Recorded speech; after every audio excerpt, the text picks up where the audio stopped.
The receptionist handed me a clipboard with a stack of forms attached to it. Her practiced smile never reached her eyes. Fill these out completely.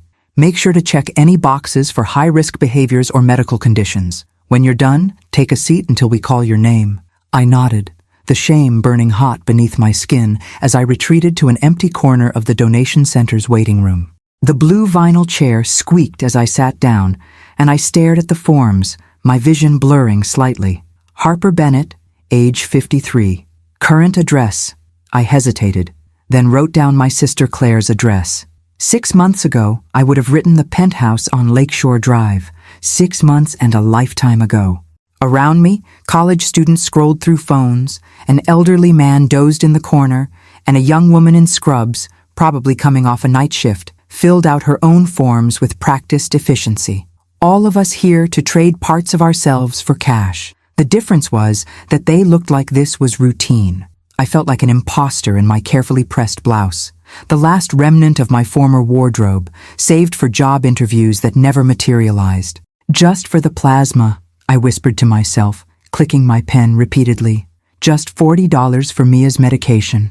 My daughter's asthma had flared badly since we lost our health insurance. The medication cost $60, and I had exactly $22.47 in my checking account. I'd spent the morning calling pharmacies, searching for the lowest price, but there was no way around it. My daughter needed her inhaler, and I was out of options. I filled out the medical questionnaire with meticulous honesty. No recent tattoos, no travel to malaria-endemic countries in the past 6 months. A first in decades. I used to coordinate events around the world. No history of drug use. No, I hadn't recently been in prison.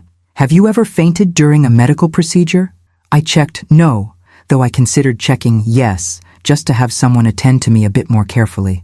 I hadn't eaten since yesterday's lunch, a peanut butter sandwich at Claire's kitchen table while she was at work, the lowest moment of a day filled with low moments. Harper Bennett? A young woman in colorful scrubs stood at the doorway, clipboard in hand. I gathered my purse and followed her through to a small screening room with a blood pressure cuff and scale. First-time donor? She asked, gesturing for me to sit. Is it that obvious? I attempted a smile. We remember our regulars, she said kindly, wrapping the cuff around my arm. I'm Andrea. I'll be handling your intake and initial screening today. Andrea was probably in her late 20s, with a warm smile and gentle efficiency as she took my vitals. When she wrapped the tourniquet around my arm to check my veins, she let out an appreciative whistle. You have amazing veins for donation, she said. This is going to be super easy. Some folks, we have to hunt and prod, but yours are right there saying hello. At least some part of me is still functioning properly, I muttered before I could stop myself. Andrea gave me a curious look, but didn't pry. Instead, she prepared to take the preliminary blood sample, swabbing the crook of my arm with alcohol. Small pinch, she warned, and then slid the needle in. I barely felt it. See? Perfect veins. You were made for this. The dark red liquid filled the small vial quickly. Andrea labeled it and set it aside, then prepped a second tube. Just need to check a few basic levels before we proceed with the full donation. As she worked, I found myself studying the donation center more carefully. The walls were lined with posters about saving lives, community service, and the scientific benefits of plasma donation. Nothing about the $40 that had brought me and likely most others here today. All done with this part, Andrea said, placing a cotton ball over the tiny puncture and bending my arm up. I'll run these quick tests, and if everything looks good, we'll get you set up for the full donation. Should only take a few minutes. I nodded, waiting patiently while she left with my blood samples. Through the thin walls, I could hear the quiet hum of machines and occasional beeps from the donation room next door. The reality of what I was doing, selling my plasma to buy my daughter's medication, hit me anew.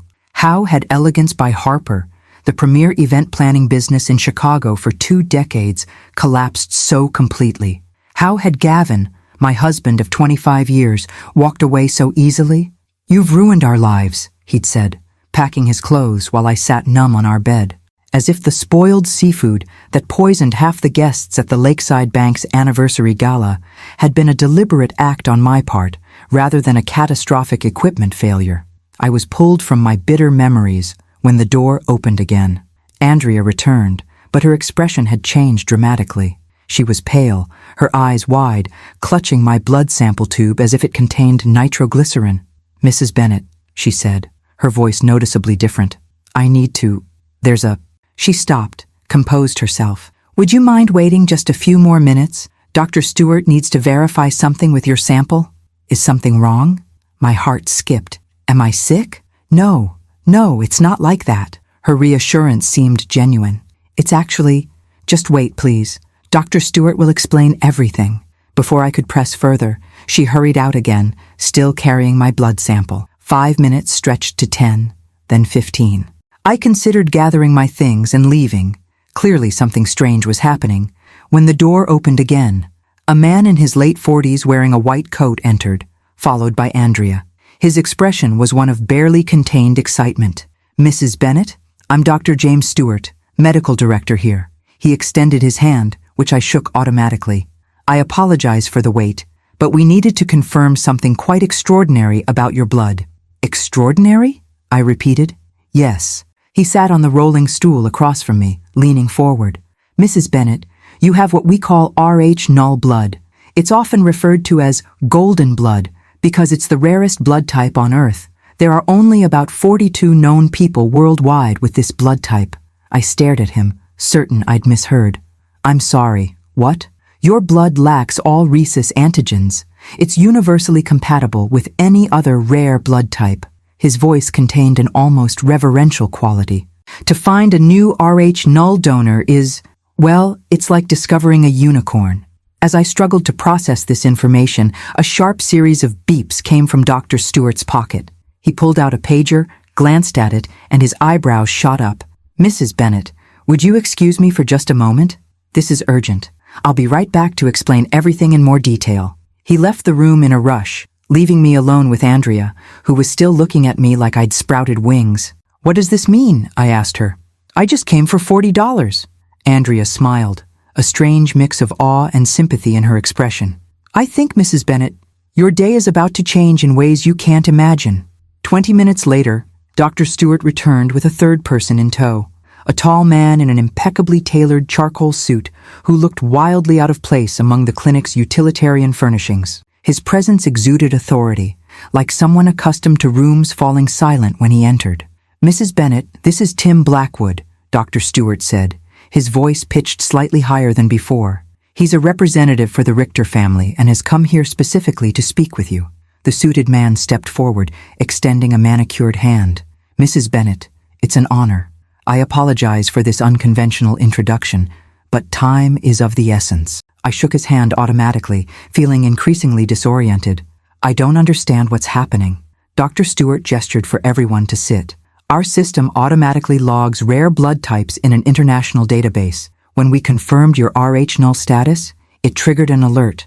Mr. Blackwood was already in Chicago on other business." "Fortuitous timing," Tim Blackwood said with practiced smoothness.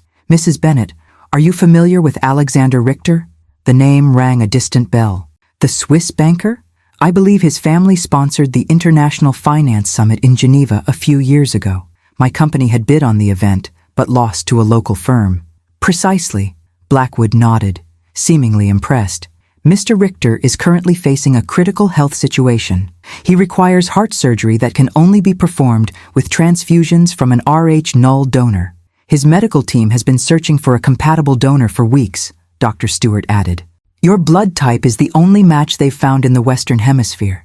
I looked between them, struggling to process what they were implying. "You want my blood for this billionaire's surgery?" "We're prepared to compensate you substantially for your assistance," Blackwood said, opening a slim leather portfolio. "The Richter family is offering $3 million for your immediate cooperation. A private jet is standing by at the executive airport to transport you to Switzerland today." The room seemed to tilt slightly. $3 million? The procedure would require multiple donations over approximately 2 weeks, Dr. Stewart explained. "It's intensive but not dangerous with proper medical supervision, which you would receive at Switzerland's finest private clinic." $3 million. The figure hung in the air, almost absurd in its magnitude.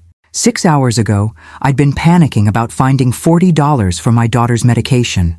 My business debts alone had topped 2 million. Everything I'd built over 20 years, gone in a single disastrous night. And now this stranger was offering to erase it all because of something in my veins I hadn't even known existed until today. "This is a joke, right?" I whispered. "I assure you, Mrs. Bennet, this is entirely serious," Blackwood said. "Perhaps this will convince you." He pulled out his phone, tapped a few times, and handed it to me. On the screen was a bank transfer authorization for $250,000. A deposit, he explained. My hands trembled as I handed back the phone. "I need to call my daughter." Andrea quickly brought me a private office with a phone. Mia answered on the second ring. "Mom, is everything okay? Did you get the money for—" "Mia, something incredible just happened." My voice shook as I explained the situation as best I could. There was a long silence after I finished. "Mom, this sounds insane," she finally said. "Like organ trafficking or something." "I've verified Dr. Stewart's credentials," I assured her, having insisted on seeing his medical license before making the call. "And the Richter Banking Group is legitimate. I catered an event for one of their partner firms years ago." "So you're going to Switzerland? Today? If I do this, we can pay off all the debt. You can go back to school. We can start over." Another pause. "What's the alternative? Not doing it?" I considered this. If I walked away, I'd still be homeless, unemployed, and desperate for $40. My daughter would still be working retail instead of finishing her architecture degree. "I don't think there is an alternative, honey." "Then go," Mia said firmly. "But promise you'll stay in constant contact and have everything in writing before you agree." After hanging up, I requested time to review the contract Blackwood had produced. Years of negotiating catering contracts had taught me to read fine print carefully. The agreement was comprehensive. The sum, the medical protocols, accommodations at a private clinic, transportation. I insisted on several modifications: a detailed schedule of donations, limits on volume per session, and an explicit right to halt the process if my health was compromised. Blackwood seemed surprised by my thoroughness, but acquiesced to my changes. "You're more astute than I anticipated, Mrs. Bennet." "Until recently, I ran a multi-million-dollar company," I replied evenly. "This may be unusual business, but it's still business." 3 hours later, I found myself ascending the steps to a private Gulfstream jet, carrying only my purse and a small overnight bag hastily packed from Claire's guest room. Andrea had hugged me goodbye, slipping me her personal number and extracting a promise to let her know I was safe. As the plane taxied for takeoff, I stared out the window at Chicago's skyline, growing smaller.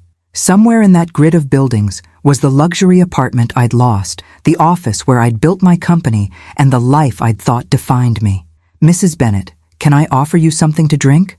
A flight attendant appeared at my side. "We have a full meal service prepared for the flight to Zurich. Just water for now, thank you." My stomach was too knotted to consider food. Across the aisle, Tim Blackwood worked on his laptop, occasionally making calls in fluent German and French. From snippets I overheard, Alexander Richter's condition had stabilized enough for surgery, but they were in a race against time. As the plane leveled at cruising altitude, I pulled out my compact mirror and studied my reflection. I looked like the same Harper Bennet, the silver strands in my dark hair that I'd finally stopped dyeing last year, the fine lines around my eyes that Gavin had suggested I do something about, the stubborn set of my jaw that my father always said I'd inherited from him.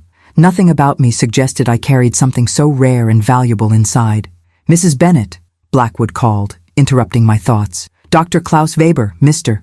Richter's personal physician, would like to speak with you via video conference to explain the medical procedure in detail." As I moved to join him, a strange calm settled over me. 24 hours ago, I was worthless, abandoned by my husband, a failed businesswoman, a burden on my sister. Now, I was racing across the Atlantic because my blood could save one of the wealthiest men in Europe. The irony wasn't lost on me. After losing everything external that I thought defined my value, it turned out my true worth was something I'd been carrying in my veins all along.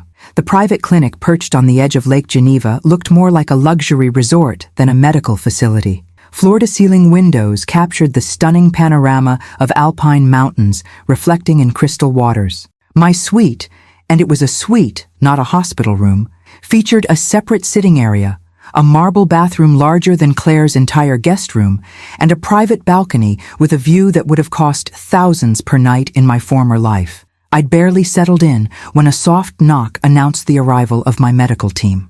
Dr. Klaus Weber was a distinguished man in his 60s with silver hair and wire-rimmed glasses that gave him an academic air. He was accompanied by 2 nurses who exuded the quiet efficiency that defined Swiss healthcare. "Mrs. Bennett, welcome to Clinique des Alpes," Dr. Weber said, his English precise with only the faintest German accent. "I trust your journey was comfortable?" "Quite," I replied, still adjusting to this surreal transition from desperate plasma donor to VIP patient. "Though I'm eager to understand exactly what I've agreed to." Dr. Weber nodded approvingly. "Of course. Transparency is essential." He gestured to the sitting area where the nurses were already setting up equipment for what appeared to be a preliminary examination. Over the next hour, Dr. Weber explained the procedure in meticulous detail. Alexander Richter suffered from a rare congenital heart defect that had recently deteriorated, requiring urgent surgery. The procedure was complex and would require multiple blood transfusions, but the real challenge was his immune system's hypersensitivity. Any blood except Rh0 would trigger a catastrophic reaction. "Your blood is, quite literally, the difference between life and death for Mr. Richter," Dr. Weber concluded. "We will require several donations before surgery and potentially more during his recovery phase." As he spoke, the nurses took my vitals, drew blood samples, and performed a comprehensive health assessment. I submitted to their tests, watching with detached curiosity as they handled my blood samples with extraordinary care, labeling them with color-coded systems I didn't recognize. "When will the first donation take place?" I asked. "Tomorrow morning, if your tests confirm you're in suitable condition," Dr. Weber replied. "We've designed a nutrition and hydration protocol to optimize your recovery between donations." He handed me a leather-bound folder. "Your complete schedule, dietary guidelines, and supplementation regimen are detailed here." After they left, I stood on the balcony watching twilight settle over Lake Geneva. The air was crisp and clean, carrying the faint scent of pine from the surrounding forests. I tried calling Mia, but it went to voicemail. She would be at work now. Instead, I sent her photos of the clinic and a detailed update on the medical plan. My phone buzzed with an incoming text just as I was finishing. To my surprise, it was from Gavin, my first contact from him in months that wasn't through lawyers. "Harper, heard rumors you're in Switzerland for some medical procedure. Are you ill? Should I be concerned?" The message was so perfectly Gavin, phrased as concern, but undoubtedly motivated by self-interest. Had news about my rare blood condition already leaked to the press? Or had he somehow tracked my sudden international travel? I typed and deleted several responses before settling on, "Not ill. Taking care of business. No need for concern." His reply came immediately. "We should talk when you return. I've been doing some thinking about our situation." I laughed out loud, the sound echoing across the empty suite. "I bet you have," I muttered, leaving him on red. The man who told me I'd ruined our lives, who emptied our joint accounts before I even knew what was happening, who moved in with his 32-year-old marketing coordinator while I was still reeling from the collapse of my business. That man suddenly wanted to talk, now that I might have access to millions. A knock interrupted my bitter reminiscence. When I opened the door, I found Tim Blackwood holding a garment bag. "Mrs. Bennett, I hope I'm not disturbing you," he said. "Mr. Richter has requested your presence at dinner, if you're feeling up to it." "Mr. Richter is here?" I asked, surprised. I assumed he'd be in intensive care. "He's in the private wing," Blackwood explained. "Against medical advice, he insists on meeting the woman whose blood will save his life. The dinner will be brief and carefully monitored by Dr. Weber." He handed me the garment bag. "We took the liberty of providing appropriate attire, as we understood your travel arrangements were hastily made." Inside was an elegant black dress that looked suspiciously my size, along with shoes and a simple pearl necklace. The presumption might have offended me once, but pragmatism overrode pride. I hadn't packed anything suitable for dining with a billionaire. 90 minutes later, I was escorted to a private dining room where Alexander Richter awaited. My first impression was of a man whose physical frailty contrasted sharply with his commanding presence. Tall and gaunt, with deep-set eyes that evaluated me with unsettling intensity, He rose slowly as I entered, leaning slightly on an ornate walking stick. "Mrs. Bennet," he said, his voice surprisingly strong, "please join me." He gestured to the chair across from him at a small table elegantly set for two. A nurse stood discreetly in the corner, monitoring his vital signs remotely on a tablet. "Mr. Richter," I acknowledged, taking the offered seat. "I must admit, this isn't how I expected my day to unfold when I woke this morning." A ghost of a smile touched his lips. "Nor did I anticipate meeting the woman whose veins hold the key to my survival." He poured water from a crystal carafe. "Tell me, what circumstances led you to that donation center in Chicago today?" The directness of his question caught me off guard. "I needed $40 for my daughter's asthma medication." He raised an eyebrow. $40? That seems a remarkably small sum to drive someone of your apparent quality to sell their plasma. I bristled slightly at his assumption, even if it was accurate. 6 months ago, I owned a successful event planning business, a penthouse on Lakeshore Drive, and thought I had a solid marriage. Life can change quickly, Mr. Richter. "Indeed it can," he agreed, studying me with renewed interest as servers silently appeared with our first course. "What happened?"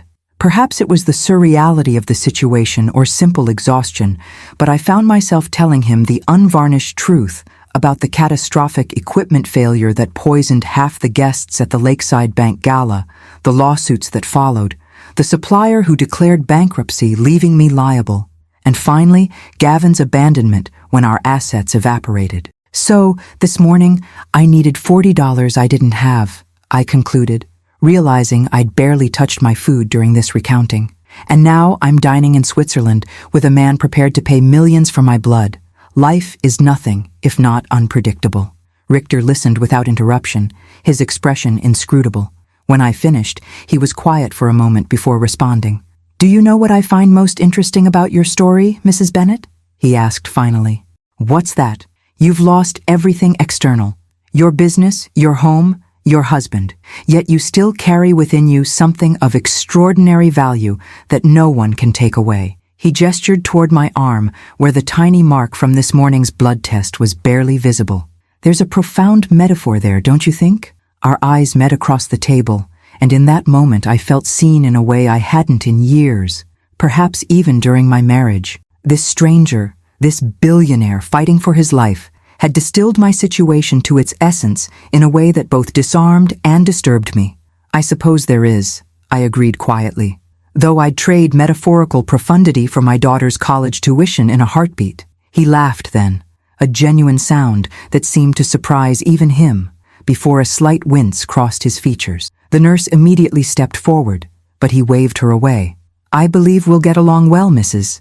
Bennet," he said, composing himself, "and I suspect our arrangement may benefit us both in ways neither of us yet understands." The first donation took place the following morning in a state-of-the-art room that resembled a spa more than a medical facility. I reclined on a heated leather chair as Dr. Weber's team prepared their equipment with choreographed precision. The process was similar to standard blood donation, but with significantly more monitoring equipment and 2 nurses attending to me at all times. "We'll be taking 1 unit today," Dr. Weber explained, checking the catheter in my arm. "Your comfort and safety are our priority, Mrs. Bennet. If you experience any discomfort, please alert us immediately." I nodded, watching my dark red blood flow through the tube and into a specialized collection bag. The rich crimson liquid that had been worthless to me yesterday was now being handled like liquid gold. "What makes my blood so special?" I asked, genuinely curious. "I understand it's rare, but what exactly is different about it?" Dr. Weber adjusted his glasses, seemingly pleased by my interest. "Most people have rhesus antigens, protein markers, on their red blood cells. You have none. Your blood lacks all 61 possible rhesus antigens, making it compatible with any blood type in emergency situations. More importantly, for Mr. Richter's case, your blood won't trigger the severe immune response that would occur with standard transfusions. And no one in his family is a match? Blood type isn't simply inherited like eye color," he explained. "Rh null is caused by a specific genetic mutation. The odds of finding it in his family were negligible." The donation took less than 15 minutes, but Dr. Weber insisted I remain for observation for 2 hours afterward. A chef delivered a gourmet meal rich in iron and proteins, along with fresh-pressed juice and mineral supplements. The level of care was extraordinary, a stark contrast to the assembly line approach I'd expected at the Chicago Donation Center. When I returned to my suite, I found a small gift box waiting on the coffee table with a handwritten note from Alexander Richter, a token of appreciation for today's contribution, the first of many, I hope, AR. Inside was a delicate platinum bracelet with a single ruby charm, simple but elegant and undoubtedly expensive. I set it aside, unsure about the propriety of accepting such a gift, and called Mia. "Mom," she answered immediately. "I was about to call you. Are you okay? Did they take your blood yet?" "Just finished," I assured her. The procedure was easy, much more pleasant than I imagined the donation center would have been. I described the clinic and the meticulous care I was receiving. "That's good," she said, but I detected hesitation in her voice. "What's wrong, honey?" "Dad showed up at Aunt Claire's looking for you." Her tone hardened. "When Claire told him you were in Switzerland, he started asking all these questions about why and who you were with. He seemed, I don't know, calculating." I sighed, unsurprised. "He texted me yesterday. Did he mention wanting to talk when I get back?" "Yes. He told Claire he'd been rethinking things and realized he'd acted hastily. Can you believe that?" "Unfortunately, I can." I moved to the balcony, staring out at the lake. "Has anything about my blood condition hit the news?" "Nothing specific, but there was a small article about the Richter Banking Group preparing for a major medical procedure involving their CEO. It mentioned flying in a critical medical resource from America. Maybe he connected the dots?" Gavin had always been astute about following money. If he'd caught even a whisper of my potential windfall, he would reappear like a shark scenting blood, an ironic metaphor given the circumstances. "Mom," Mia continued, her voice dropping, You wouldn't consider getting back together with him, would you?" "Absolutely not," I said firmly. 25 years of marriage ended the moment he walked out. No amount of money changes that. After we hung up, I spent the afternoon resting as instructed, flipping through Swiss magazines without really seeing them. My mind kept returning to Alexander Richter's observation, how I'd lost everything external, yet still carried something of extraordinary value inside me. The metaphor wasn't lost on me, but I couldn't help wondering, was my value now reduced to this biological quirk? Was I merely a resource again, this time for my blood instead of my event planning expertise? A knock interrupted my brooding. Andrea Rodriguez, the nurse from Chicago, stood at my door, her familiar face a surprising comfort in this foreign environment. "Andrea, what are you doing here?" I exclaimed. She smiled broadly. "Dr. Stewart arranged for me to join the medical team. Since I was the first to identify your Rh null status, they thought I might be helpful during the donation process." She looked around the suite, clearly impressed. "Quite a step up from our clinic, isn't it?" We settled in the sitting area, and Andrea's presence eased some of my isolation. She explained that she'd specialized in rare blood disorders during her training before financial necessity pushed her toward the steadier income of the donation center. "How are you holding up?" she asked. "It's a lot to process in 24 hours. "It's surreal," I admitted. "Yesterday I was desperate for $40, and today a billionaire gave me a ruby bracelet for 1 unit of blood." Andrea's eyes widened. "He gave you jewelry?" I showed her the bracelet, still in its box. "Is that inappropriate?" "I haven't decided whether to accept it. It's unusual," she said carefully. "In normal medical practice, there are strict ethical guidelines about gifts between patients and donors, but nothing about this situation is normal." We were interrupted by Tim Blackwood, who appeared with an update on the schedule. My blood work showed excellent recovery, and they wanted to proceed with a second donation the following morning. The surgery was tentatively scheduled for 3 days later. "Mr. Richter has also requested another meeting with you tomorrow evening," Blackwood added. "He found your conversation stimulating and believes reducing his stress levels will benefit his pre-surgical condition." "Is that medically sound? Or is he using his condition to get what he wants?" I asked bluntly. Blackwood's expression remained professional, but I caught a flicker of amusement in his eyes. "In my experience, Mrs. Bennett, with Mr. Richter, those two things are rarely mutually exclusive." After he left, Andrea gave me a concerned look. "Just be careful about boundaries, Harper. The power dynamic here is already complicated enough." She was right, of course.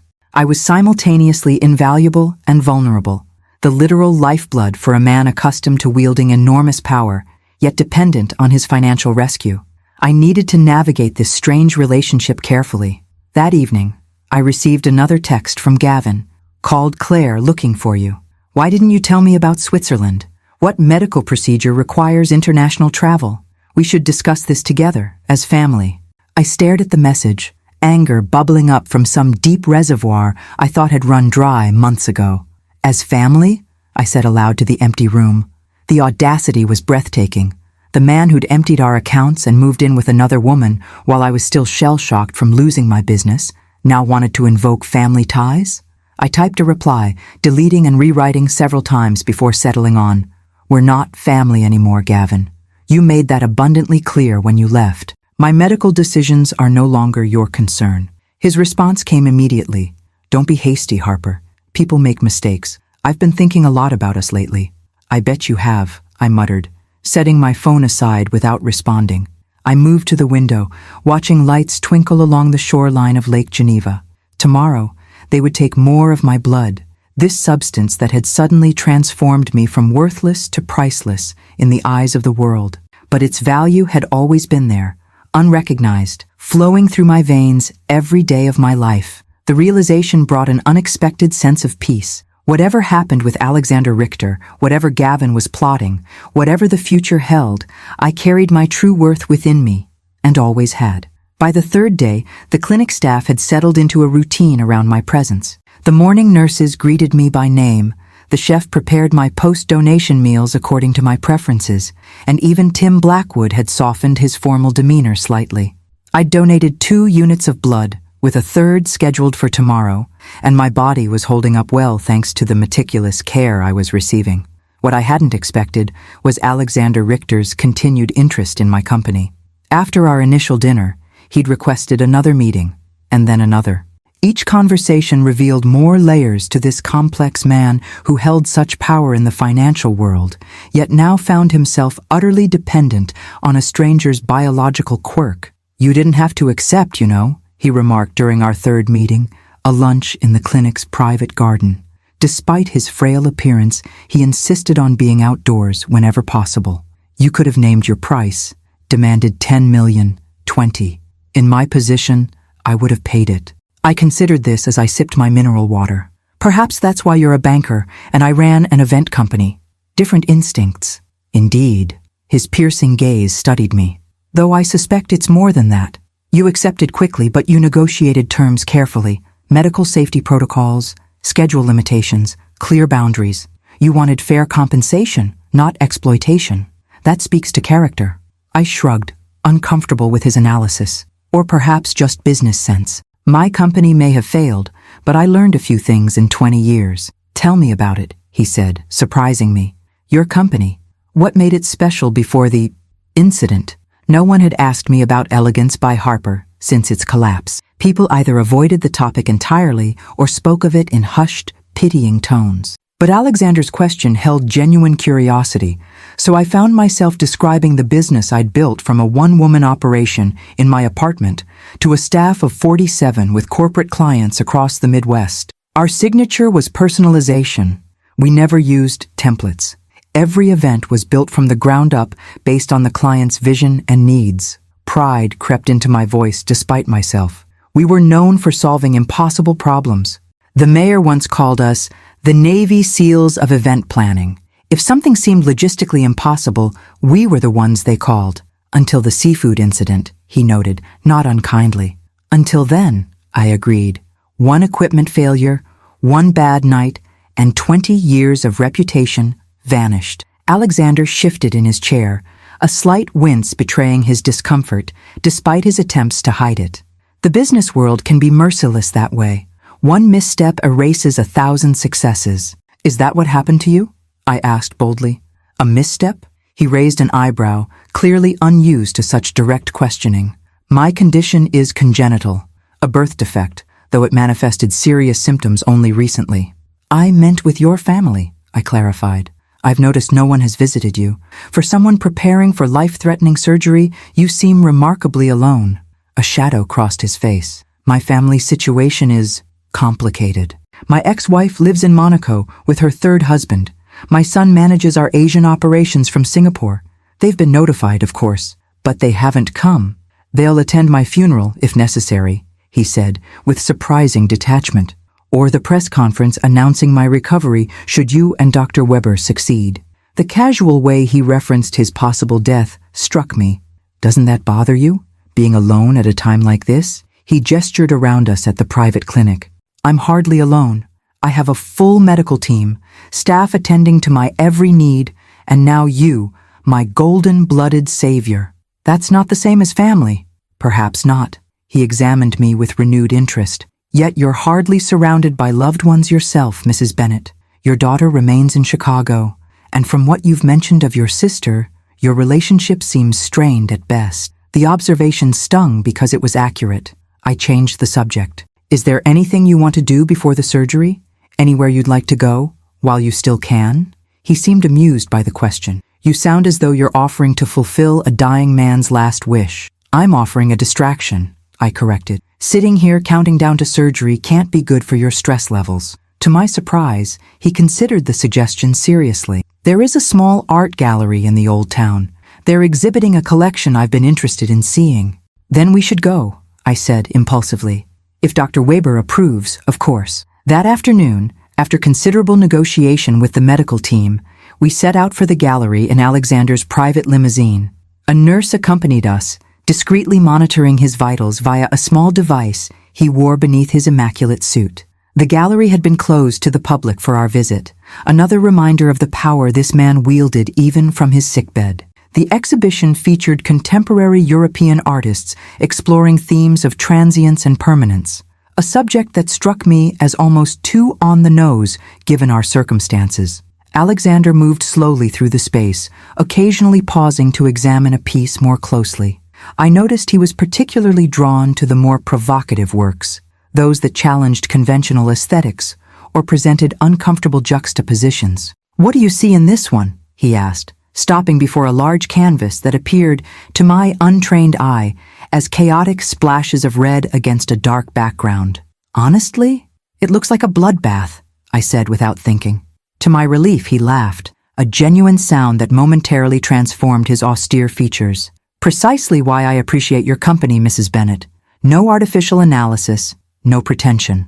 Harper, I said suddenly, if we're going to be bound by blood, literally, you might as well use my first name. Harper, he repeated, as if testing the sound. And I am Alexander, though most call me Alex. Not Mr. Richter? I asked with mild sarcasm. Only those who want something from me, he replied wryly. We continued through the gallery, our conversation flowing more naturally now. By the time we returned to the clinic, I realized I'd spent the afternoon not thinking about Gavin's texts, my financial situation, or even the strangeness of my current circumstances. For a few hours, I'd simply been Harper again, engaged, curious, present. Back in my suite, I found 3 missed calls from Mia and a text message that sent ice through my veins. Dad showed up at my apartment. He knows about the Richter situation. It's in the financial press now. Some article about rare blood donor saves banking mogul. He's talking about family interests and legal community property. Call me ASAP. I called her immediately, my hands shaking slightly. What exactly did he say? He's claiming that since you were still legally married when you made the agreement with Richter, he's entitled to half of any compensation as community property. Mia's voice trembled with anger. He's consulted a lawyer, Mom. I closed my eyes, the brief normality of the afternoon shattering around me. Of course Gavin would find a way to insert himself into this situation. Of course he would try to claim what was mine. Did he threaten you? I asked, sudden maternal protectiveness surging through me. Not exactly, Mia said. He was trying to be charming. You know how he gets when he wants something. But when I told him to leave, he said I should consider my future and how this money could benefit all of us as a family. The familiar manipulation tactics made my stomach turn. I'll handle it, I promised her. The divorce may not be finalized, but we have a signed separation agreement that clearly divides assets. He can't touch this. But even as I reassured Mia, doubt crept in. The separation agreement had been signed before either of us knew about my golden blood or the compensation it would bring. Would that matter legally? After we hung up, I sat on the edge of the bed, suddenly exhausted in a way that had nothing to do with blood donation. The universe seemed determined to remind me that every silver lining came with a new cloud. I'd found an unexpected lifeline, only to have Gavin's grasping hands reaching for it. A soft knock at my door interrupted my thoughts. Andrea stood there, concern evident on her face. "Bad news from home?" she asked. "You look like you've seen a ghost." "My ex," I explained wearily. "He's making noises about claiming half the Richter money." Andrea's expression hardened. "Some people really show their true colors when money's involved, don't they?" "Gavin showed his true colors months ago," I replied.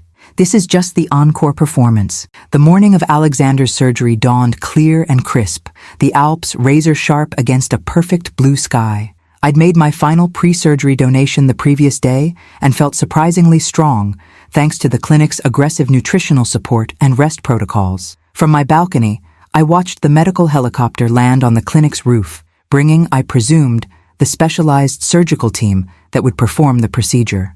My phone buzzed with a text from Mia. "Thinking of you today. Let me know how everything goes with Mr. R's surgery." I smiled at my daughter's thoughtfulness. Despite everything she'd been through, her education interrupted, her stable life upended, her father's betrayal, Mia still maintained her innate empathy. I'd done something right in raising her at least. There had been no further contact from Gavin since I'd instructed my divorce attorney to send him a firmly worded cease and desist letter. Whether that would deter him remained to be seen. But for today, I pushed those concerns aside. Today was about Alexander and the strange twist of fate that had brought us together. A knock announced Tim Blackwood, more formally dressed than usual in a dark suit and tie. "Mrs. Bennet, Harper," he corrected himself, adopting the more personal address Alexander had initiated. "Mr. Richter has asked to see you before the surgery." "Is that allowed?" I asked, surprised. "I thought they'd be preparing him already." "They are," Blackwood confirmed. "This is unorthodox," but he was quite insistent. I followed him to the surgical wing, where I was given sterile garments to wear over my clothes before being allowed into a pre-operative room. Alexander lay on a gurney, various monitors attached to his lean frame, an IV already in place. He looked smaller somehow, more vulnerable, the hospital gown replacing his usual bespoke suits. "Harper," he said when he saw me, his voice steady despite the circumstances. "Thank you for coming." "Of course," I replied, moving closer. "How are you feeling?" "Physically?" "About as one would expect before having one's chest cracked open." His attempt at humor couldn't quite mask the tension in his voice. "Mentally? That's why I asked to see you." He gestured for me to come closer, lowering his voice so the nurse across the room couldn't hear. "There's a possibility I won't survive this." The doctors seem very confident," I began, but he cut me off with a small shake of his head. "They're excellent, and your blood has given me the best chance possible. But the reality remains. I'm 62 with a congenitally defective heart. The odds are significant." He paused, eyes locked on mine. "If things go poorly, Blackwood has instructions regarding your compensation. You'll receive the full amount regardless." "I wasn't worried about that," I said truthfully. "I know. That's precisely why I felt the need to tell you." His hand moved slightly toward mine on the rail of the gurney, not quite touching. "In our brief acquaintance, you've shown me more genuine human connection than most people in my life. You came to a donation center to help your daughter, not yourself. You negotiated firmly, but fairly. You've treated me as a person, not a bank account. These things matter to me." I swallowed, unexpectedly moved by his words. "You're going to be fine, Alexander. And when you're recovered, perhaps you can use some of those billions to find more of us golden-blooded unicorns, so the next person in your situation doesn't have to scramble so desperately." A ghost of a smile touched his lips. "Already thinking like a philanthropist. Money changes people, Harper. Be careful," says the billionaire banker, I countered. "Precisely." His expression grew serious again. "I wasn't always wealthy. I built Richter Banking Group from a small regional operation into an international powerhouse. I've seen what money does, to others and to myself." Before I could respond, Dr. Weber entered, his expression making it clear that our time was up. "We need to proceed, Mr. Richter." Alexander nodded.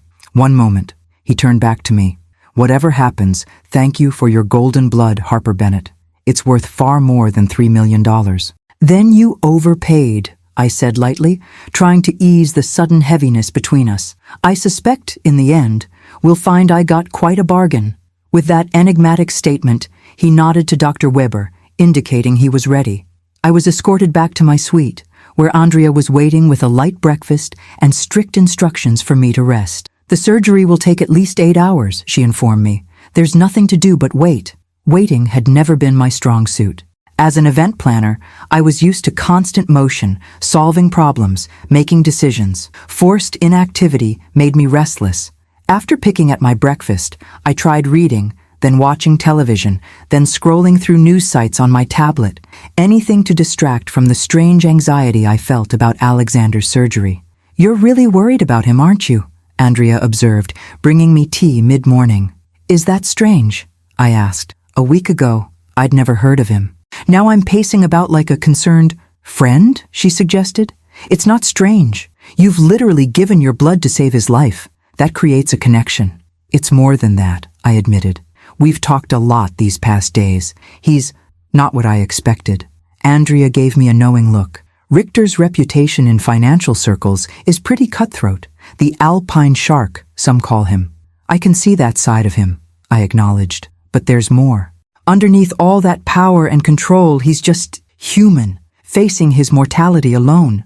Like you were when your husband left and your business collapsed," she observed quietly. The parallel hadn't escaped me. Perhaps that explained the unexpected rapport between us. Two people accustomed to control, suddenly confronted with their own powerlessness. Around noon, Blackwood appeared with lunch and a brief update.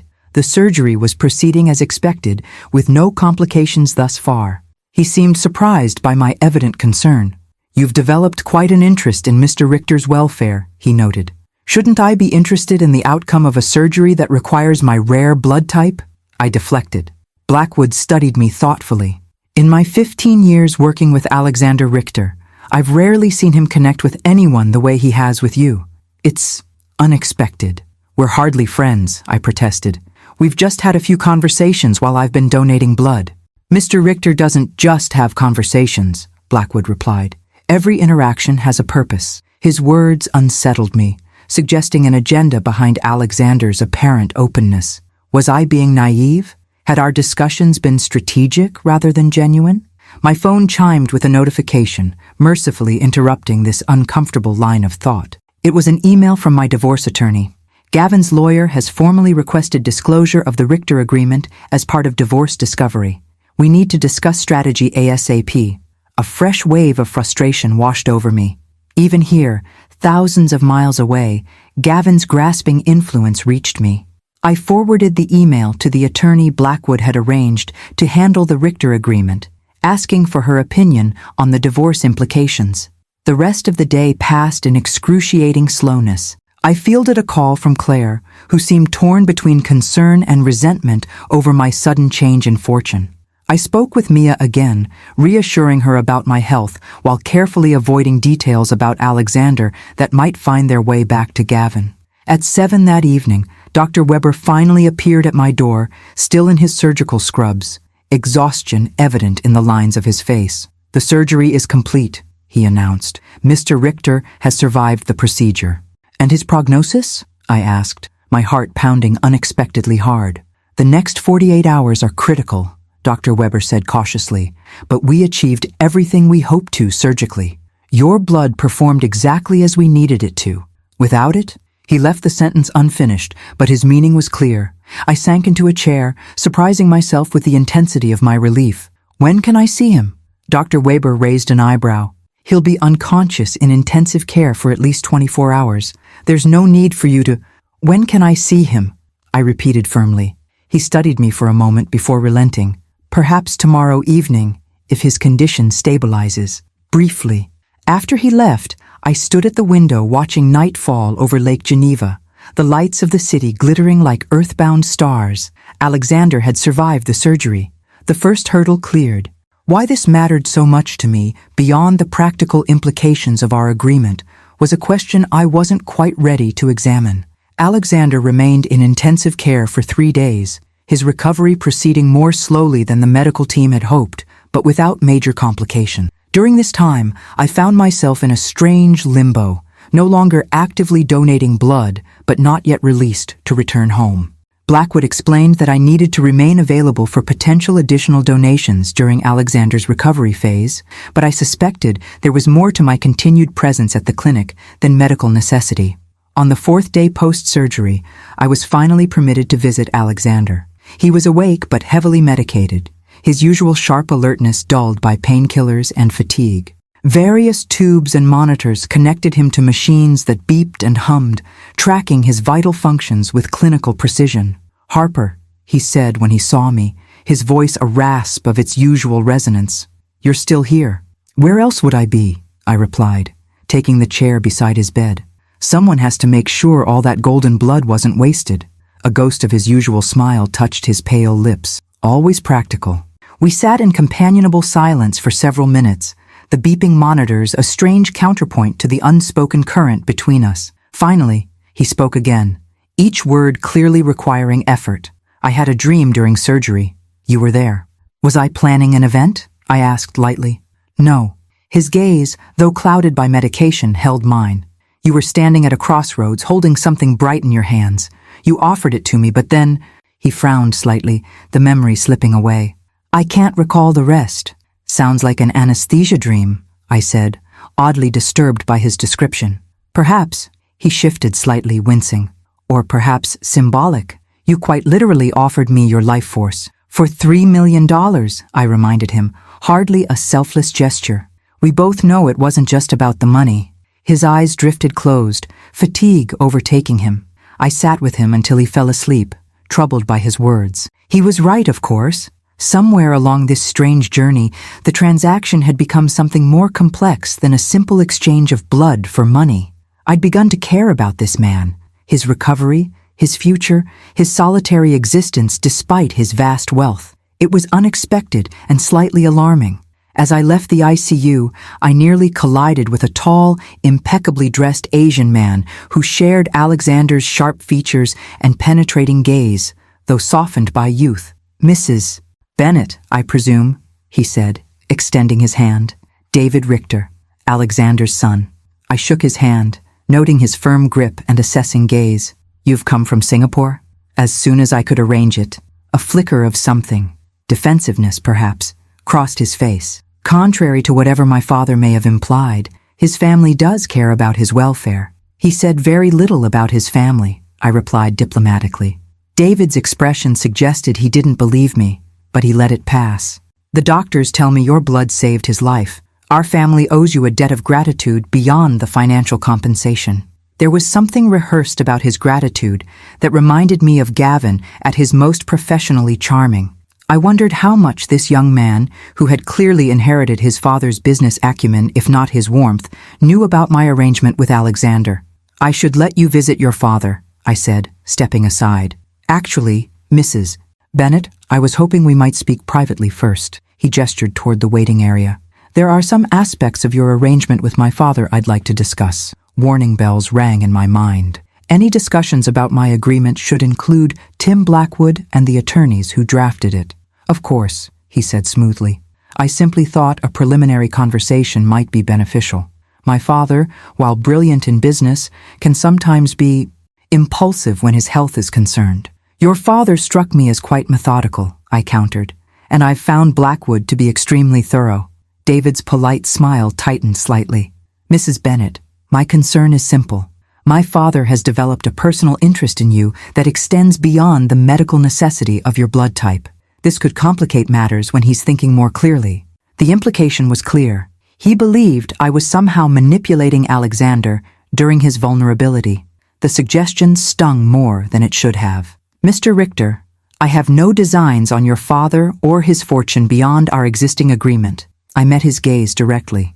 "I came here to donate blood and be fairly compensated for it. Any personal connection that developed was initiated by Alexander, not me." I meant no offense. He backpedaled, though his eyes remained cool and assessing. "I'm simply looking out for family interests during a difficult time." "I understand completely," I replied, thinking of Gavin's sudden renewed interest in family once money entered the equation. Now if you'll excuse me, I'm due for a follow-up examination. That evening, Andrea found me on my balcony, staring out at the mountains as twilight painted them in shades of purple and gold. She handed me a glass of wine, a small luxury now that my donations were complete. "You seem troubled," she observed. "Is it Alexander's condition?" "Partly," I admitted, "and a rather tense conversation with his son." "Ah, the prodigal son arrives." Andrea leaned against the railing. "He's been here less than a day, and already the staff is talking about him. Very demanding, very corporate. He thinks I'm taking advantage of his father's vulnerability," I said, the words bitter on my tongue. "Are you?" she asked bluntly. I turned to her, surprised. "Of course not. Then why does it bother you what David Richter thinks?" She sipped her wine. "Unless you care more about Alexander than you're admitting." The question hung in the air between us, uncomfortably precise. Did I care about Alexander Richter? The wealthy, powerful banker who had swept into my life on the back of a biological coincidence? The man whose blood money would resurrect my financial life? The patient whose recovery I found myself invested in beyond any practical consideration? "It's complicated," I finally said. "Life usually is." Andrea smiled sympathetically. "Look, whatever's happening between you and Alexander, or not happening, it's nobody's business but yours. Not his son's, not Blackwood's, not even mine." "There's nothing happening," I insisted, perhaps too quickly.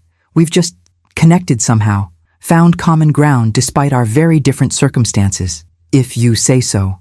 Her tone made it clear she wasn't entirely convinced. "By the way, Blackwood mentioned they're planning to move you to the residential wing tomorrow. Alexander's stable enough that they don't need you quite so close at hand medically." The news should have been welcome. The residential wing was apparently even more luxurious than my current suite, with more independence and privacy. Instead, I felt a twinge of, disappointment at being moved further from Alexander? The thought was absurd. "That makes sense," I said neutrally. "Did he mention how much longer I'll need to stay in Switzerland?"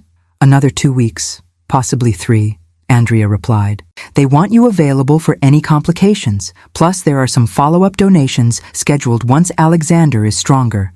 2 more weeks in this strange bubble, suspended between my old life and whatever came next. 2 more weeks of conversations with Alexander, watching him recover, navigating the complex dynamics with his son and staff. 2 more weeks before I had to face Gavin and his legal maneuvers, before I had to decide what to do with my unexpected wealth, before I had to rebuild my life from the ground up." "What will you do when you go back?" Andrea asked, as if reading my thoughts. I took a long sip of wine, considering. "Start over, I suppose. Pay off my debts, find a place to live, help Mia return to school. And professionally?" The question gave me pause. I hadn't thought much beyond the immediate financial relief the Richter payment would provide. My catering and event business was irreparably damaged, not just financially, but reputationally. Starting over in the same industry would be an uphill battle at best. "I don't know," I admitted. 20 years in one business doesn't prepare you well for a midlife career change. Unless, Andrea suggested, you use what you've learned about crisis and recovery to help others navigate similar situations. The idea resonated unexpectedly, echoing conversations I'd had with Alexander about transforming failure into opportunity. Before I could explore it further, my phone buzzed with a text from Blackwood. "Mr. Richter is asking for you. If you're available, he seems quite insistent despite medical advice to rest." I showed Andrea the message, and she raised an eyebrow. "Nothing happening, He's probably just bored and restless," I said, setting down my wine glass. "You know how terrible patients can be." "Oh, I do," she agreed with a knowing smile. "Especially when they only want to see one specific visitor." I ignored her implication and headed back inside to change before returning to the ICU.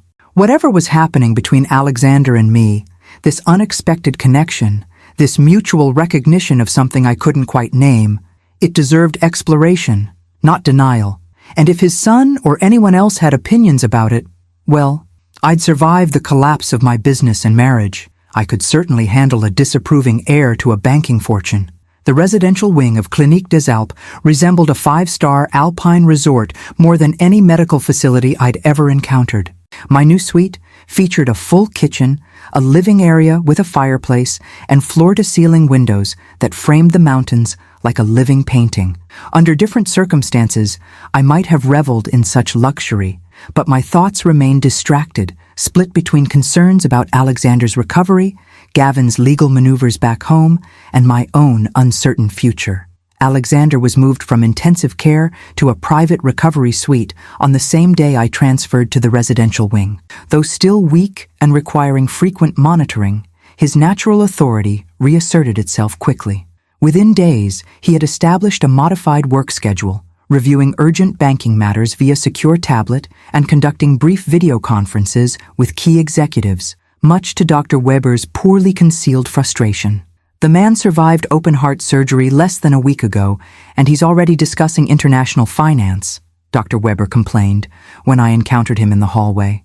Perhaps next time we should remove the workaholic tendencies along with the defective valve. I laughed. I suspect those tendencies are hardwired deeper than his cardiac issues. Then you understand him well already, the doctor observed with a shrewd glance before continuing on his rounds.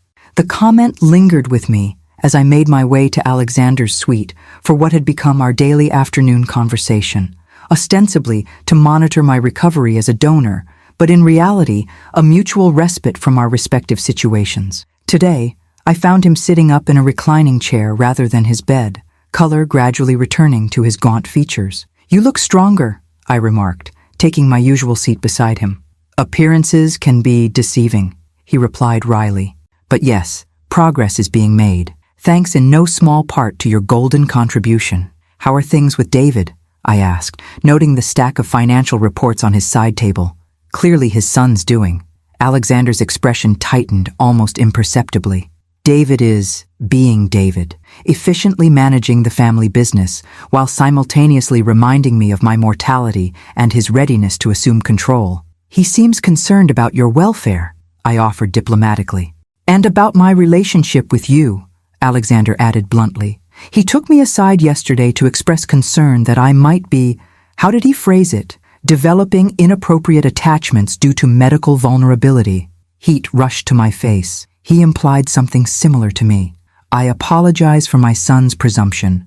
David sees the world primarily through the lens of risk management and asset protection." His tone was matter of fact, but I detected a hint of regret beneath it.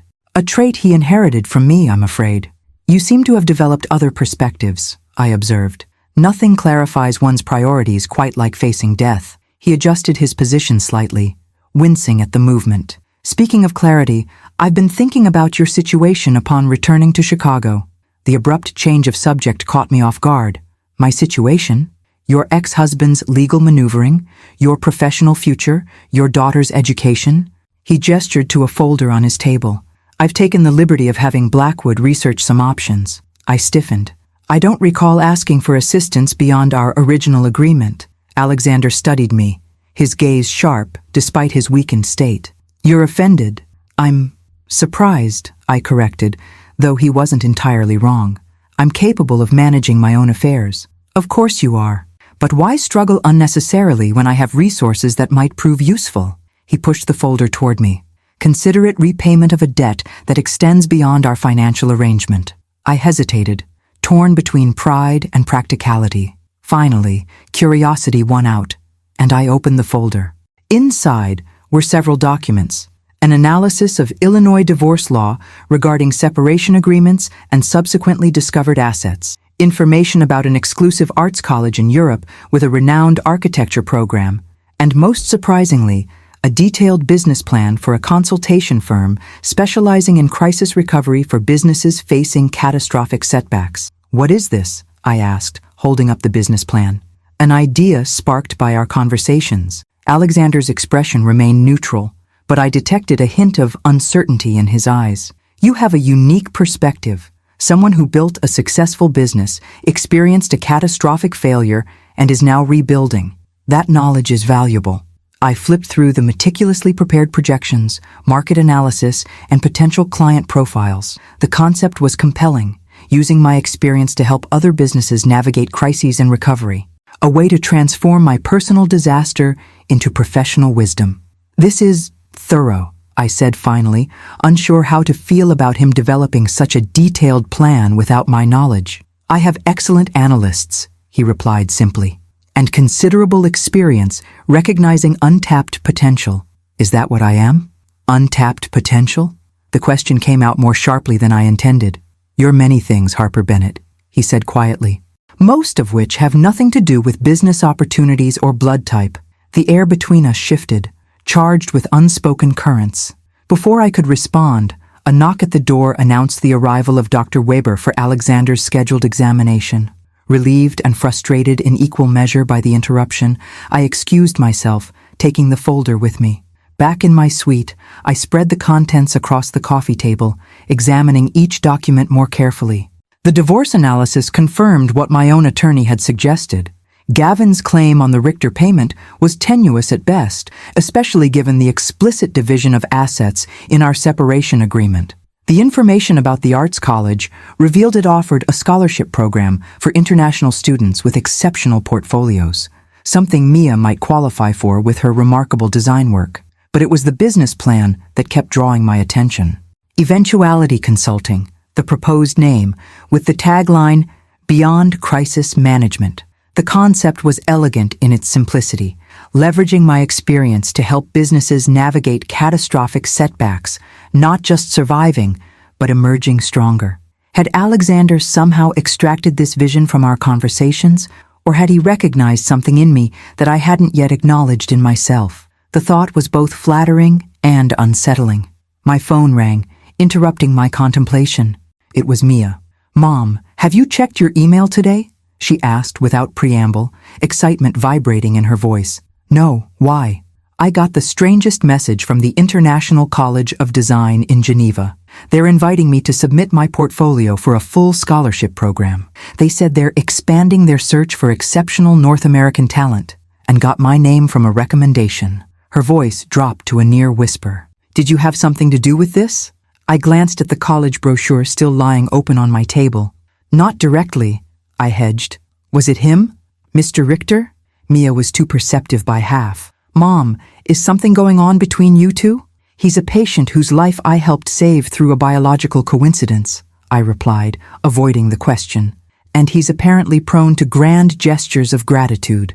"Uh-huh." Mia's skepticism was evident even across an ocean. "Well, whatever's happening, I'm submitting my portfolio. This school is incredible. Their architecture program is ranked among the top 5 globally."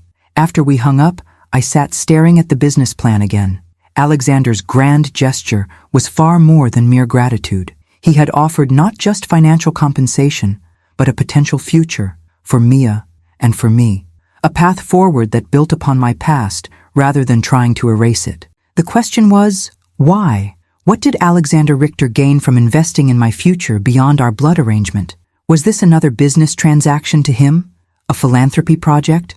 Or something more personal that neither of us was quite ready to name? As twilight settled over the Alps, turning the snow-capped peaks to gold and then dusky purple, I made a decision. Tomorrow, I would confront Alexander about his motivations, and perhaps finally examine my own. The next morning, I awoke to a text from Andrea. "Emergency with AR overnight. Stable now, but rough few hours. Thought you should know." My heart stuttered as I immediately called her. "What happened?" "Post-surgical complication," she explained. "Fluid around the heart. They had to perform an emergency procedure to drain it. He's okay now, but it was touch and go for a while." "Why didn't anyone call me?" I demanded, already pulling clothes from the closet. A slight pause. "He specifically asked them not to disturb you." That stubborn, infuriating man. I dressed quickly and made my way to the medical wing, where I found David pacing outside his father's room, looking rumpled and exhausted in what were clearly yesterday's clothes. "Mrs. Bennett," he acknowledged stiffly. "I'm surprised they notified you." "They didn't," I replied, choosing not to elaborate on my source. "How is he?" "Stabilized. Dr. Weber says the immediate danger has passed." A muscle twitched in David's jaw. "Father is asking for you, actually. Has been since he regained consciousness, despite my presence at his bedside all night." The thinly veiled resentment in his tone might have offended me a week ago. Now, I simply felt sympathy for this young man watching his formidable father's mortality manifest so starkly while simultaneously feeling replaced in the sick room by a stranger. "Your father values you greatly," I said, softening my tone. "He spoke just yesterday about your exceptional management of the Asian operations." Surprise flickered across David's face before his professional mask returned. "Did he?" "He did," I confirmed. "Though he also mentioned your shared tendency to see the world primarily through risk assessment and asset protection." A reluctant smile tugged at David's lips. "That sounds like father. Perhaps we could both visit him," I suggested. "An olive branch of sorts. I'm sure he'd appreciate seeing us cooperate rather than compete for his attention." David studied me with new interest, reminding me strongly of his father's penetrating gaze. "You're not what I expected, Mrs. Bennet." "Harper, please. And what did you expect?" "Someone more opportunistic." He had the grace to look slightly embarrassed. "Your situation made you seem potentially predatory." "My situation?" "A middle-aged woman with sudden financial troubles, suddenly valuable to a wealthy man." He shrugged apologetically. "You must admit, from an outside perspective, it looked like I was taking advantage of your vulnerable father," I finished for him. "Despite the fact that I came into this situation completely unaware of my blood's value, and your father's team sought me out, not the other way around." David had the decency to look abashed. "When you put it that way, let's go see your father," I said, ending the uncomfortable conversation. "I have a few choice words for him about not notifying me of medical emergencies." Alexander looked alarmingly frail, his skin ashen against the white hospital linens, various tubes and monitors once again attached to his body. But his eyes remained sharp, lighting with something that might have been pleasure when he saw me enter with David. "A united front," he observed, his voice weaker than yesterday, but still carrying that sardonic edge. "Should I be concerned?" "Absolutely," I replied, taking the chair beside his bed while David remained standing. "We've formed an alliance to enforce proper rest and recovery protocols, which apparently you've been ignoring. Physician, heal thyself," David added with unexpected warmth, "or at least listen to your actual physicians." Alexander's gaze moved between us, assessing. "An interesting development." "What's interesting," I countered, "is that you specifically requested I not be notified about your medical emergency. Care to explain?" A shadow of his usual wry smile appeared. "You needed your rest, and there was nothing you could have done." "That's not your decision to make," I said firmly. "Not after everything we've been through." David cleared his throat. "I should give you two some privacy." "No, stay," Alexander said, surprising us both. "What I need to discuss concerns both of you." He shifted slightly, wincing. "Last night's episode was a reminder of my mortality, more acute than I'd prefer. There are matters I need to address, contingencies to arrange." "Father, you're going to recover fully," David insisted, moving closer to the bed. "Eventually, perhaps, but recovery is clearly more complicated than we anticipated." Alexander's gaze fixed on me. "Harper, regarding the business proposal I showed you yesterday, I'd like to expedite it." "Expedite it?" I repeated, confused. "Richter Banking Group has numerous clients who have faced catastrophic setbacks, financial, reputational, operational. Your experience could be invaluable to them." He glanced at David. "I've allocated initial funding for eventuality consulting as a subsidiary venture, with David overseeing the financial structure while you develop the methodology and client approach." David blinked in surprise. "This is the first I'm hearing of this, Father, because I've only just decided." Alexander's tone brooked no argument, despite his weakened state. "Harper's perspective on failure and recovery is unique. Combined with our financial resources and client relationships, it represents a significant opportunity." I sat back, processing the implications. "So you want me to work for Richter Banking Group?" "With," Alexander corrected, "as a partner in a new venture, one that benefits from our infrastructure while maintaining its independent approach and expertise." He turned to David. "The proposal documents are in my private safe. Blackwood knows the combination." David hesitated, clearly torn between professional curiosity about this new business direction and concern about his father's health. "We should discuss this when you're stronger." "We're discussing it now," Alexander said, with a flash of his usual authority, "because I may not have the luxury of perfect timing." The blunt acknowledgement of his mortality silenced us both momentarily. Finally, I leaned forward, meeting his gaze directly. "Why are you doing this, Alexander?" "The truth." His eyes, sunken with exhaustion but still piercingly intelligent, held mine. Because some debts can't be paid with money alone. Because talent shouldn't be wasted due to circumstance. Because you rebuilt me with your blood, and I would offer the same opportunity for rebuilding in return. The raw honesty in his voice struck me deeply. This wasn't merely a business proposition or philanthropic gesture. It was something more personal, a recognition of shared experience despite our vastly different circumstances. David, watching this exchange with evident fascination, cleared his throat. I'll retrieve those documents and give them proper review. If you're serious about this venture, Father, it deserves thorough diligence. After he left, silence settled between Alexander and me. Finally, he spoke again, his voice quieter. You haven't answered, Harper. Would you consider it? I studied him. This complex man who had upended my life as completely as my blood had transformed his. I'm not certain I'm ready to build something new from the ashes of my old life, especially something so closely tied to you and your family. Because of my son's suspicions? Or your own? Both, perhaps. I hesitated, then decided on complete honesty. I'm not entirely sure what's happening between us, Alexander. Whatever it is, it complicates a business relationship. His expression softened almost imperceptibly. Yes, it does. And yet you're proposing one anyway. I'm providing an opportunity. What you build with it, professionally or otherwise, remains your choice. He shifted again, a grimace of pain crossing his features. Last night, when they were rushing me back to surgery, I had a moment of perfect clarity. Do you know what I regretted most in that moment? I shook my head. Not the business deals I've missed, or the wealth I've accumulated, or even the relationships I've neglected. What I regretted was the possibility of not seeing what you would do next, how you would rebuild your life with or without the resources I could offer. A ghost of a smile touched his lips. It was a strangely specific regret for a man facing potential death. The admission hung in the air between us, weighted with implications neither of us seemed ready to fully articulate. Before I could respond, Dr. Weber entered with a team of nurses for Alexander's examination. We'll need privacy, Mrs. Bennett, he said apologetically. I rose, unexpectedly reluctant to leave. I'll think about your proposal, I told Alexander. Do, he replied simply. But don't overthink it.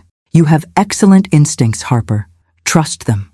As I walked back to my suite, his words echoed in my mind. Trust my instincts. The same instincts that had led me to build a successful business only to watch it collapse. The same instincts that had kept me in a marriage with Gavin far longer than I should have. The same instincts that now pulled me toward a complex entanglement with a billionaire banker whose blood literally contained my own. Yet beneath the doubt and confusion, a small voice of certainty whispered, whatever was happening with Alexander Richter, whatever came next, it represented the first genuine path forward I'd glimpsed since my world collapsed 6 months ago. Not a return to what was lost, but something entirely new, something built on the unexpected foundation of two broken people finding value in each other beyond biology or finance. Trust my instincts? Perhaps it was finally time to try. 3 weeks after Alexander's surgery, I stood at the window of my Chicago apartment. Not the penthouse I'd lost, but a comfortable 2-bedroom overlooking the lake in a quieter neighborhood. The first portion of the Richter payment had arrived shortly after we returned from Switzerland, enough to clear my most pressing debts and secure this modest but pleasant new beginning. The apartment was sparsely furnished. I'd started fresh, rather than trying to reclaim pieces of my former life. The walls remained mostly bare, waiting for new memories to fill them rather than echoing past glories. Only my desk held remnants of before. A small crystal award from the Chamber of Commerce recognizing elegance by Harper's contribution to the city's hospitality industry, and a framed photo of Mia from her high school graduation. My phone chimed with a message from Mia herself. Apartment hunting in Geneva tomorrow. Can't believe I got the scholarship. Call you after to show you the options. I smiled, heart swelling with pride. The International College of Design had not only accepted Mia's portfolio, but awarded her their prestigious Global Innovator Scholarship, a genuine recognition of her talent, regardless of Alexander's initial connection. My daughter was rebuilding her future on her own terms, just as I was attempting to do with mine. The eventuality consulting proposal sat open on my dining table, surrounded by notes, market research, and potential client profiles I'd been reviewing. After weeks of consideration and numerous video calls with David and the Richter legal team, I decided to move forward with the venture, with several key modifications to maintain my independence. Instead of a Richter subsidiary, Eventuality would be my own company, with Richter Banking Group as a minority investor and strategic partner. I would control the methodology and client approach while benefiting from their financial resources and networks. The arrangement preserved my autonomy while acknowledging the practical advantages of their support. My phone rang, not Mia, but Tim Blackwood. "Harper," he greeted me, his tone warmer than during our first meeting. Our shared experiences in Switzerland had transformed him from Alexander's formal representative to something approaching a colleague. "I've just received the signed partnership agreements from our legal department. Everything is proceeding as scheduled." "And Alexander?" I asked, the question that always hovered beneath our professional discussions. "How is his recovery progressing?" "Steadily," Blackwood replied. "He's working half days from his residence in Zurich, much to Dr. Weber's continued frustration. Some patients are more cooperative than others," I observed dryly. "Indeed." A pause, then. "He's asked about your visit next month. Should I confirm those arrangements?" My upcoming trip to Switzerland, ostensibly for final blood tests and partnership meetings, hung between us, its personal implications unacknowledged but understood. "Yes," I confirmed. "The dates we discussed still work." After we hung up, I returned to the window, watching twilight settle over Lake Michigan. The water reflected the deepening blue of the sky, reminding me of those quiet evenings on my balcony in Switzerland, contemplating an uncertain future that had since gained definition and purpose. A knock at my door interrupted my reverie. I wasn't expecting visitors, but the building had good security, so I opened it without concern, and found Gavin standing there, immaculately dressed as always. "Harper," he greeted me with the winning smile that had once made my heart flutter. Now it simply reminded me of a salesman's practiced charm. "Your new place is lovely, though the security downstairs is quite persistent." "That's rather the point of security," I replied coolly, not inviting him in. "What do you want, Gavin?" He had the grace to look slightly uncomfortable. "I thought we should talk. Our attorneys are making this process more contentious than necessary." "Our attorneys are doing their jobs. Mine is protecting my interests, and yours is trying to claim money he has no legal right to." Gavin's smile tightened. "There's no need for hostility. We were married for 25 years. Surely we can discuss this reasonably." "We could have discussed many things reasonably," I agreed. "When my business collapsed, when I needed support, when our daughter had to leave college, you chose to walk away instead." "I made a mistake," he admitted with practiced contrition. "I panicked, seeing everything we'd built together crumbling so suddenly. I didn't handle it well. And now that I have money again, you've had a change of heart. How convenient." His expression hardened slightly. "That's unfair, Harper. I've had months to reflect on my actions. Coincidentally, the same months during which news of my golden blood and Richter connection appeared in the financial press." I leaned against the doorframe, studying the man I'd once loved. "Did you know Mia received a prestigious scholarship to study in Europe?" "No thanks to you." "I heard," he said, surprising me. "Claire mentioned it when I called her last week." Of course he'd maintained contact with my sister. Claire had always been slightly in awe of Gavin's polished charm. "I'm proud of her," he continued. "She's always been talented." Despite myself, I softened slightly. Whatever Gavin's failings as a husband, he'd generally been a good father when present. "Yes, she has." Taking advantage of the momentary thaw, he pressed further. "Could I come in? Just for a few minutes? I have a proposal that might resolve our situation amicably." Against my better judgment, I stepped aside, allowing him into my new space. He surveyed the apartment with barely concealed assessment, no doubt calculating its value compared to our former penthouse. "I see you've started fresh," he commented, noting the minimal furnishings. "In more ways than one." I gestured to the couch but remained standing myself. "What's your proposal?" Gavin sat, crossing his legs casually as if we were discussing dinner plans rather than divorce terms. "I'm prepared to drop all claims to the Richter compensation in exchange for a one-time settlement. A clean break. No further legal entanglements."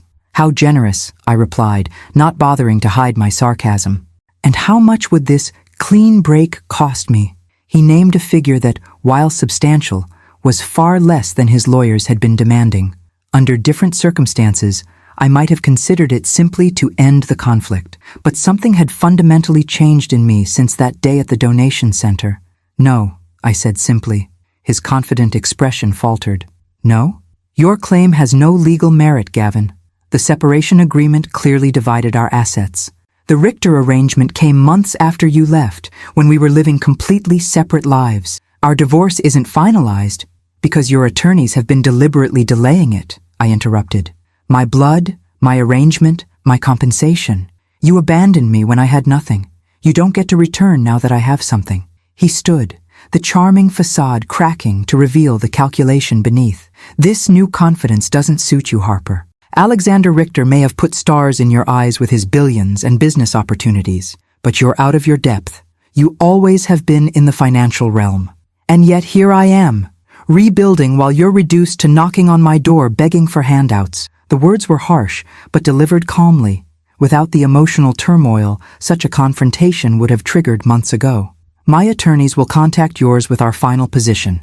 This conversation is over." After showing him out, I returned to the window, surprised by my own composure. 6 months ago, Gavin's abandonment had devastated me. Now, his reappearance barely ruffled my equilibrium. My phone rang again. Alexander this time, as if conjured by Gavin's accusations.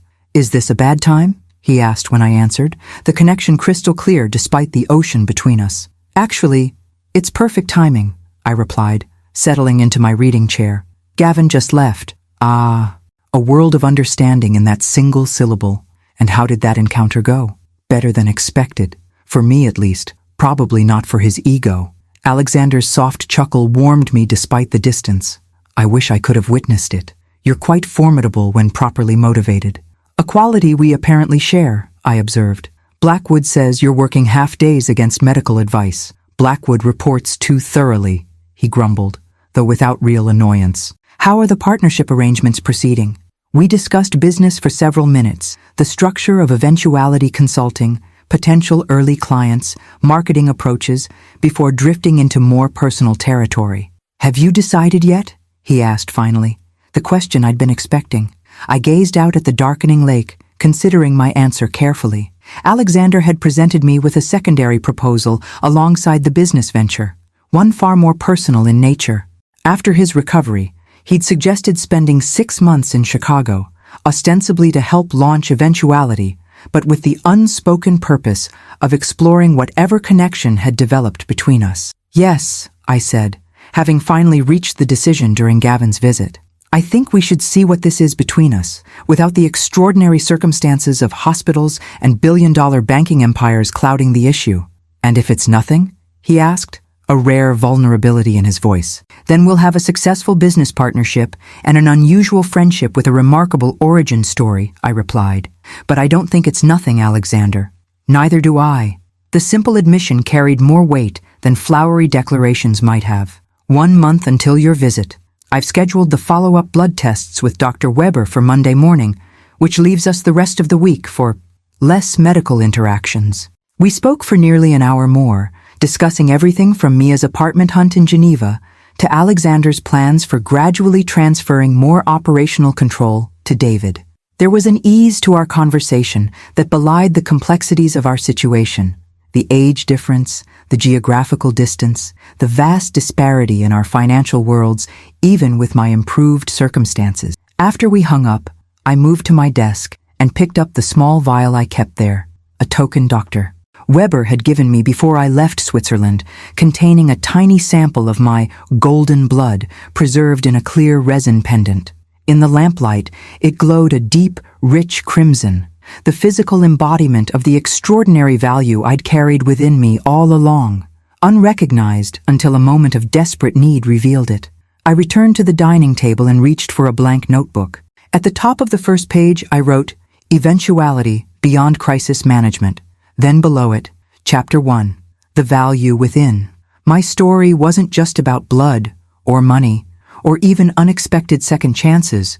It was about discovering that true worth exists, independent of external validation or circumstance, a lesson I hope to share with others facing their own moments of collapse and reinvention. Outside, the Chicago skyline sparkled against the night sky. as beautiful from this new vantage point as it had been from my penthouse, just different, like my life itself, irrevocably changed, yet somehow more authentic than before, not defined by what I'd lost, but by what I'd found within myself. Golden blood, yes, but also resilience, clarity, and the courage to begin again. Not an ending, but a continuation, on my own terms, in my own way, with unexpected allies and opportunities I could never have imagined when I walked into that donation center seeking $40 and found millions instead.